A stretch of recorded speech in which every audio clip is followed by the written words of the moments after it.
if you can get your thoughts around this vibrational world that you live in, if you can accept that you are a vibrational being and it's all about vibration, if you can understand that your discord that you feel, that is what negative emotion is always, every single time, only about one thing, and that is your life has produced a desire within you that your current belief is not matching. Your current belief, which is just a thought that you are currently thinking, and we call it a belief, or you do, because it's a thought that you've been thinking long enough that it's an easy thought to think. In fact, it's the easiest thought to think under these conditions because you've practiced it so well, not because it's true.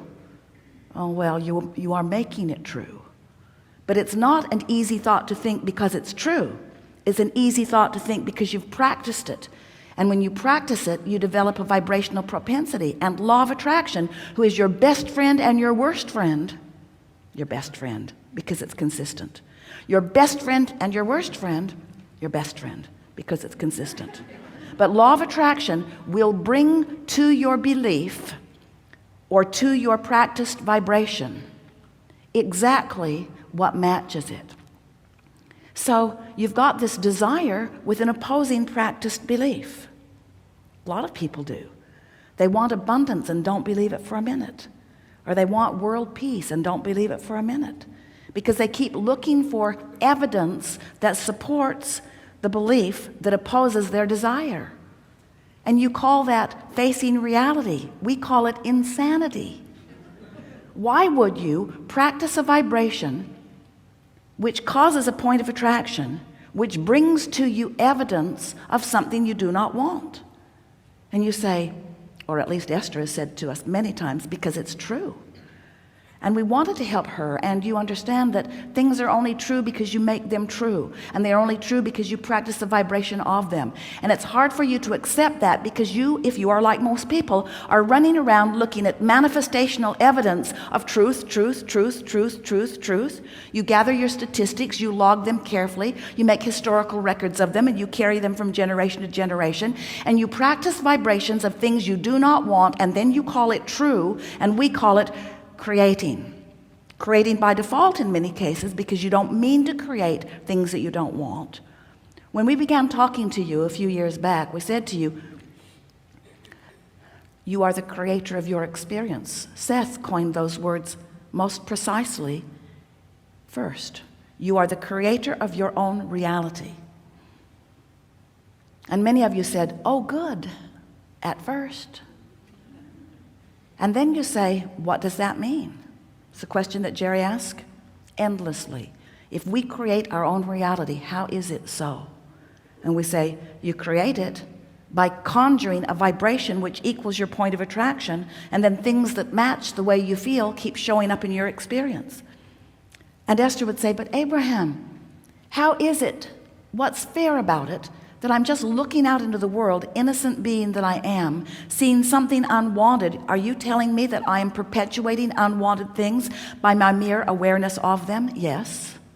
By your mere awareness of them / practiced vibration of them, because you can't be aware of something without activating the vibration within you. And if you keep it up, you can get that vibration going well enough and strong enough that things will begin to fill in around it. That's the grid filling in.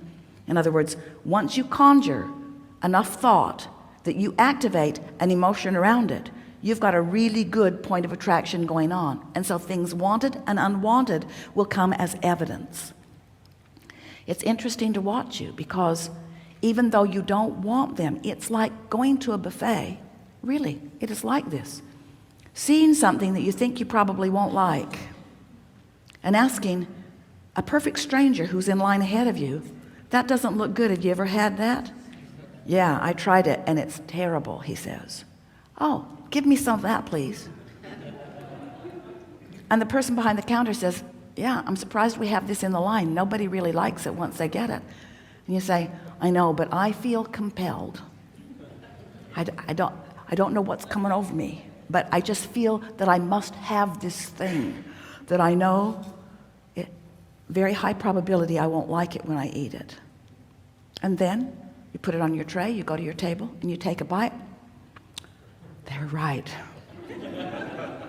It is awful. But I feel I should eat it, because after all, it's true.